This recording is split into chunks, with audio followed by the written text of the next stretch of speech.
प्रदेश में बरतानवी दौर का कदीम पुल मुनहदिम लारी नदी में गिर पड़ी। रियासत आंध्र प्रदेश के श्रीकाकुलम जिले के अच्छापुरम में बहुदा नदी पर बरतानवी दौर हुकूमत में तामीर करदा एक कदीम पुल मुनहदिम हो गया।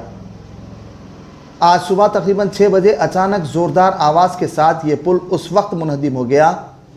यह हादसा उस वक्त पेश आया जब 70 टन वजनी पत्थरों की लारी इस पुल से गुजर रही थी।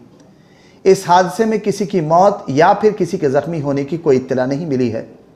यह पुल 1929 ईस्वी में तामीर किया गया था, जो अच्छापुरम टाउन को कौमी शाहराह से जोड़ता था।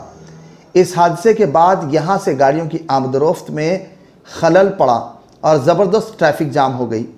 कहा जा रहा है कि भारी बोझ ले जाने वाली गाड़ियाँ आमतौर पर मुल्का कौमी शाहराह के ऊपर से गुजरती हैं, लेकिन ये लारी जो ग्रेनाइट से भरी थी इस पुल से गुजर रही थी कि हादसा पेश आया।